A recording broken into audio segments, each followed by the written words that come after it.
नमस्कार दोस्तों, study with Rahul YouTube channel पर आपका स्वागत है।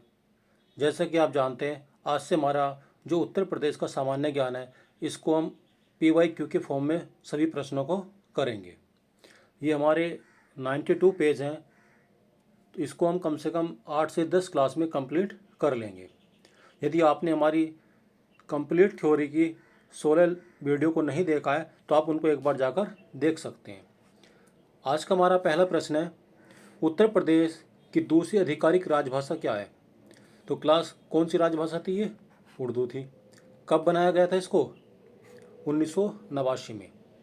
उर्दू को दूसरी राजभाषा उत्तर प्रदेश की 1989 में बनाया गया था। पहले राजभाषा कौन सी थी? हिंदी थी, जिसको 1951 में बनाया गया था। उत्तर प्रदेश से संबंधित कुछ और हम देख लेते हैं। जो राज्य का पुनर्गठन हुआ था वो कब हुआ था? 1 नवंबर को हुआ था 1956 में। 1 नवंबर 1956 को राज्य का पुनर्गठन हुआ था। राज्य का विभाजन कब हुआ था? 9 नवंबर 2000 को राज्य का क्या हुआ था? ये विभाजन हुआ था। यूपी से किसको अलग कर दिया गया था? उत्तराखंड को। उत्तर प्रदेश से उत्तराखंड को अलग कर दिया गया था। और उत्तराखंड में कितने ज़िले थे? 13 ज़िले। उत्तराखंड को 13 ज़िले मिलाकर इसको अलग किया गया था। अगर हम उत्तर प्रदेश का राज के चिन्ह की बात करते हैं, एक व्रत में 2 मछलियां हैं और तीर कमान है। व्रत के अंदर 2 मछलियां और तीर कमान, ये क्या है? उत्तर प्रदेश का राज के चिन्ह है। राज के पशु की बात करते हैं, उत्तर प्रदेश का राज के पशु क्या हो जाएगा? 12 शिंगा हो जाएगा। वहीं पर हम राज के पुष्प की बात करेंगे तो क्या है? पलाश। राज के पुष्प क्या उत्तर प्रदेश का? ये पलाश हो जाएगा। और राजकीय पक्षी कौन सा है उत्तर प्रदेश का? तो सारस हो जाएगा। उत्तर प्रदेश का राजकीय पक्षी क्या हो जाएगा? सारस हो जाएगा, जिसको क्रोच के नाम से भी जाना जाता है। अगर हम वृक्ष की बात करेंगे तो उत्तर प्रदेश का राजकीय वृक्ष कौन सा हो जाएगा? ये अशोक हो जाएगा। उसी तरह से उत्तर प्रदेश का राजकीय खेल क्या है? हॉकी है। तो वो क्लास इन सभी पॉइंट को याद रखना है। जो अगला प्रश्न है, उत्तराखंड कब उत्तर प्रदेश से अलग हुआ था? तो क्लास नवंबर 2000 में उत्तराखंड को उत्तर प्रदेश से अलग कर दिया गया था। और इसमें कितने ज़िले बनाए गए थे? उत्तराखंड के अंदर 13 ज़िलों को इसमें रखा गया था।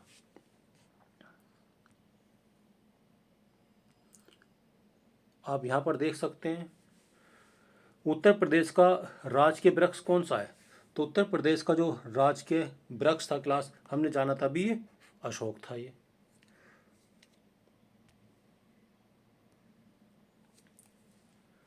उत्तर प्रदेश राज्य का राजकीय वृक्ष क्या था? ये क्लास तो अशोक था। अगला प्रश्न भी यही था। प्रश्न संख्या 5, ब्रिटिश शासन के दौरान उत्तर प्रदेश का नाम क्या था?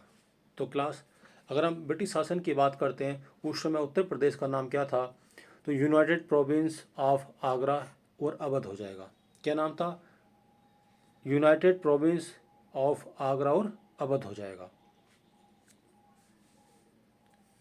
देखिए, 24 जनवरी 1950 को उत्तर प्रदेश का नाम क्या रखा गया था? संयुक्त प्रांत रखा गया था।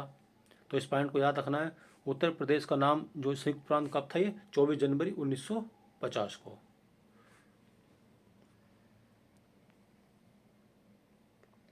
उत्तर प्रदेश का राजकीय पक्षी कौन सा है? तो अभी हमने बताया था, इसको सारस या क्रेन के नाम से भी इसको जाना जाता है। ये उत्तर प्रदेश का राजकीय पक्षी हो जाएगा। यहीं पर हम बात कर लेते हैं, उत्तर प्रदेश में लोकसभा सीटें, लोकसभा की सीटें कितनी हो जाएंगी? तो ये 80 हो जाएंगे। उत्तर प्रदेश में राज्यसभा की सीटें कितनी हैं क्लास? ये 31 हो जाएंगी। विधान परिषद की संख्या कितनी है? ये 100 हो जाएगी। उसी तरह से विधानसभा के सदस्यों की संख्या कितनी हो जाएगी क्लास? 403। ये किस में हो जाएंगे? विधानसभा में हो जाएंगी। ये विधानसभा में 403 हो जाएगी। और विधान परिषद में कितनी हो जाएंगी? ये 100 सीटें हैं। उत्तर प्रदेश की जो पूरब से पश्चिम की ओर लंबाई है, पूरब से पश्चिम की ओर लंबाई है, ये कितनी है? 650 किलोमीटर की है। और उत्तर से दक्षिण जो लंबाई उत्तर प्रदेश की इस तरह से, ये कितनी है? 240 किलोमीटर की है। तो इस पॉइंट को भी क्लास आपको याद रखना है।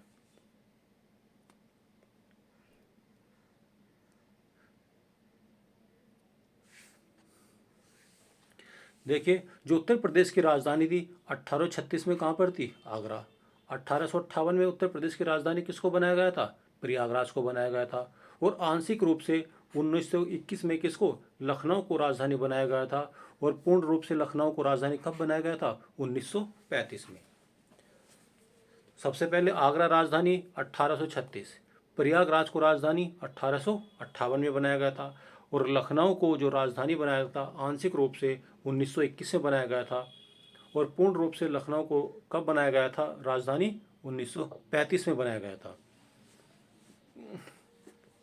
भारत का जो राष्ट्रीय प्रतीक है सिंह स्तंभ, जो अशोक द्वारा निर्मित किया गया था, में स्थित है। तो कहाँ पर है क्लास? वो सारनाथ में स्थित है ये।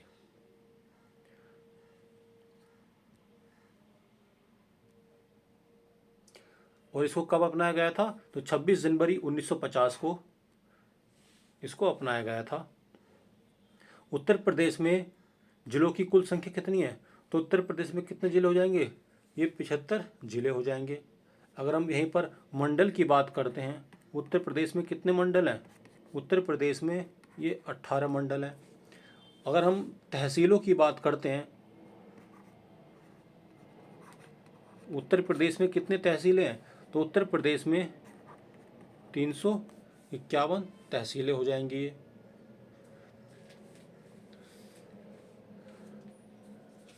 उत्तर प्रदेश में जो लिंगानुपात है कितना है? 912 हो जाएगा। उत्तर प्रदेश का लिंगानुपात कितना है? 912 हो जाएगा। जनसंख्या घनत्व कितना है? 829। उत्तर प्रदेश का जनसंख्या घनत्व कितना है? 829। लिंगानुपात कितना है? 912 हो जाएगा। वहीं पर ग्रामीण जनसंख्या, ग्रामीण जनसंख्या की बात करते हैं तो उत्तर प्रदेश में 77.73% हो जाएगी। उत्तर प्रदेश की ग्रामीण जनसंख्या कितनी है? 77.73% है। और नगरीय जनसंख्या,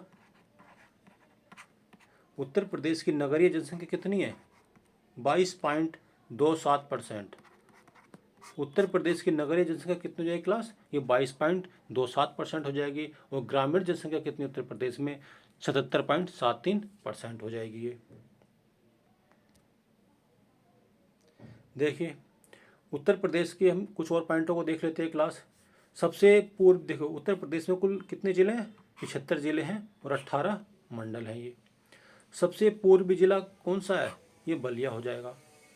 सबसे पश्चिमी जिला कौन सा उत्तर प्रदेश का? ये शामली हो जाएगा। सबसे उत्तरी जिला कौन सा उत्तर प्रदेश का? सहारनपुर। और सबसे दक्षिण में कौन सा हो जाएगा? सोनभद्र हो जाएगा। सबसे छोटा जिला कौन सा क्षेत्रफल के हिसाब से? तो ये हापुड़ हो जाएगा। और मध्य प्रदेश से तीनों ओर से घिरा हुआ जिला कौन सा है? ये ललितपुर हो जाएगा। तो इन सभी पॉइंट्स को क्लास आपको एक बार याद रखना है। सबसे पूरब में बलिया हो जाएगा, पश्चिम में शामली, उत्तर में सहारनपुर, दक्षिण में सोनभद्र। और सोनभद्र ही 4 राज्यों के साथ अपनी सीमा लगाता है। तीनों ओर से घिरा हुआ ललितपुर हो जाएगा मध्य प्रदेश से। और सबसे छोटा जिला कौन सा है क्षेत्रफल के हिसाब से? तो ये हापुड़ हो जाएगा।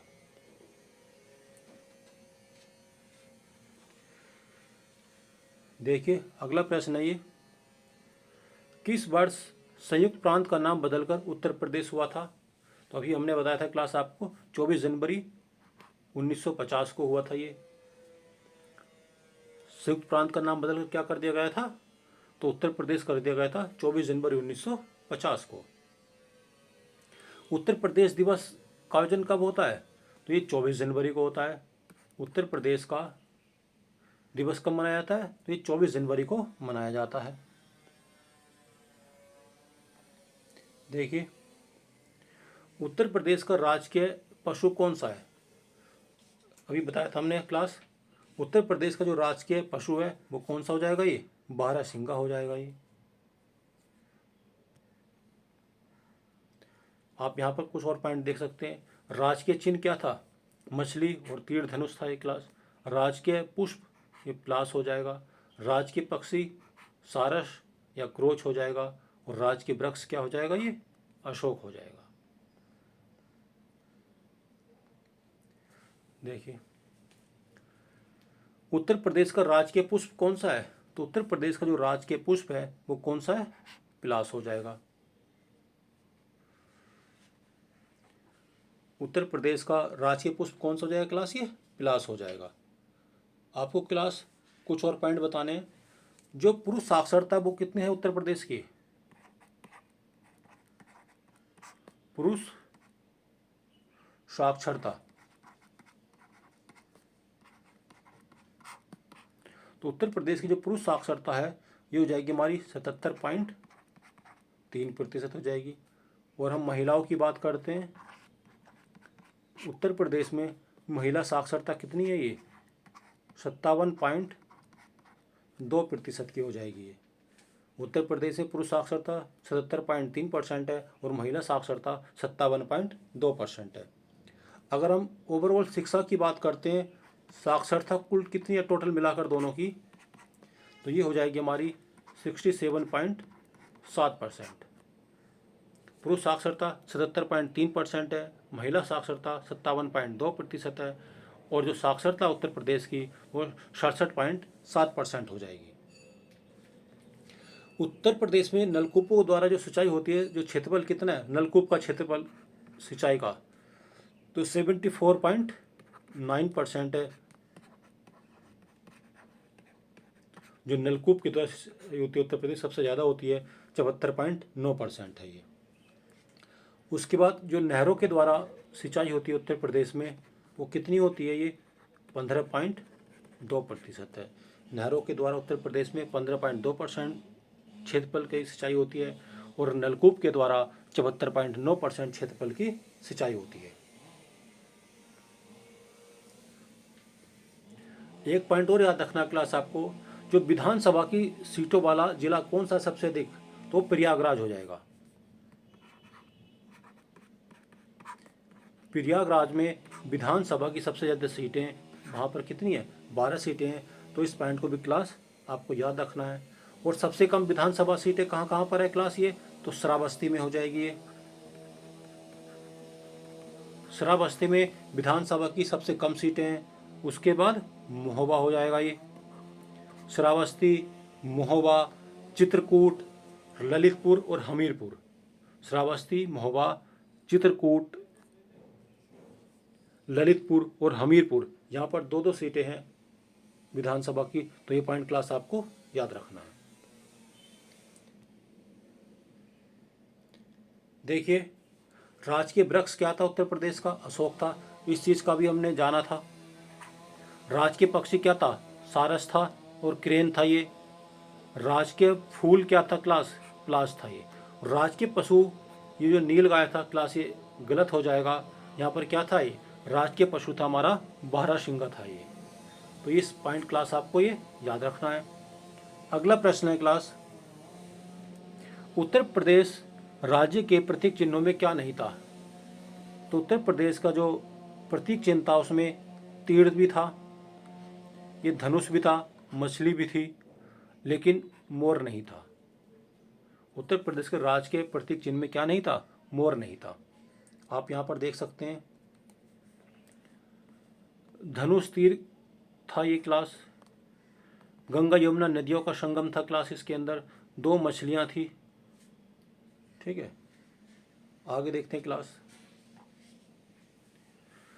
स्वतंत्र भारत में उत्तर प्रदेश के पहले गवर्नर कौन थे? अगर हम स्वतंत्र भारत के पहले गवर्नर की बात करते हैं तो ये सरोजनी नायडू हो जाएंगी। और जो कांग्रेस का अधिवेशन हुआ था तो उसमें पहली महिला कौन थी? तो एनी बेसेंट थी ये। एनी बेसेंट ने क्या था? 1917 में कांग्रेस के अधिवेशन की पहली महिला थी। सरोजिनी नायडू 1925 में भारतीय महिला बनी थी कांग्रेस के अधिवेशन की, तो इस पॉइंट को क्लास आपको याद रखना है। महात्मा गांधी ने बेलग्राम अधिवेशन हुआ था 1924 में, इसके जो कांग्रेस का 1924 का अधिवेशन हुआ था, महात्मा गांधी ने इसकी अध्यक्षता करी थी। एनी बेसेंट ने पहली महिला थी, एनी बेसेंट 1917 में, जिन्होंने कांग्रेस के अधिवेशन की अध्यक्षता करी थी। 1925 में सरोजनी नायडू ने करी थी और ये पहली भारतीय महिला थी। अगला प्रश्न है क्लास, गोविंद बल्लभ पंत के बारे में निम्नलिखित में से कौन सा कथन सत्य है? जो गोविंद बल्लभ पंत है क्लास, ये उत्तर प्रदेश के प्रथम मुख्यमंत्री थे। ये हमारा पॉइंट बिल्कुल सही है ये। और उत्तर प्रदेश की प्रथम राज्यपाल कौन थी? ये सरोजनी नायडू थी। तो इस पॉइंट को क्लास आपको याद रखना है।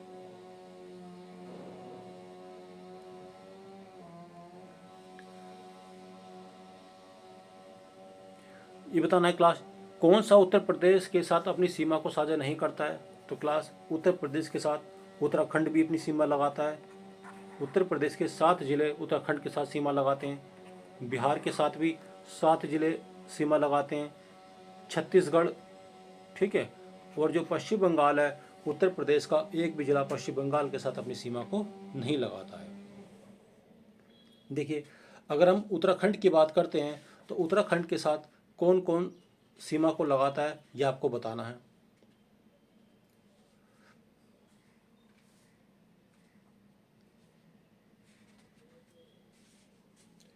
देखिए, जो उत्तराखंड के साथ सीमा लगाते हैं वो कौन कौन से हो जाएंगे? तो हम सबसे ऊपर बात करते हैं सहारनपुर की। सहारनपुर के बाद कौन आ जाएगा? मुजफ्फरनगर।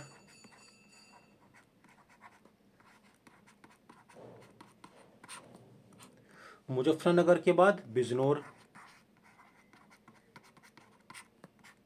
बिजनौर के बाद कौन सा लगाता है? मुरादाबाद।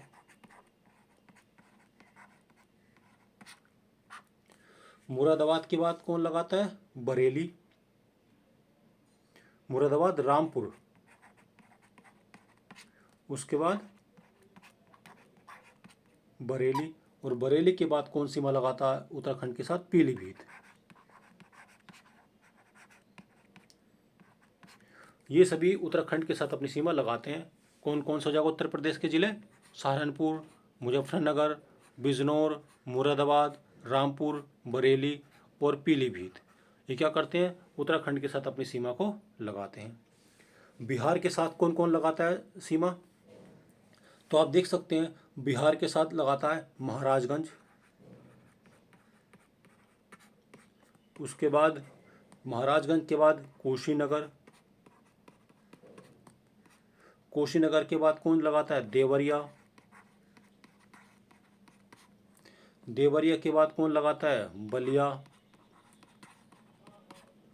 बलिया के बाद गाजीपुर, गाजीपुर के बाद कौन लगाता है? चंदौली, और चंदौली के बाद कौन लगाता है? सोनभद्र।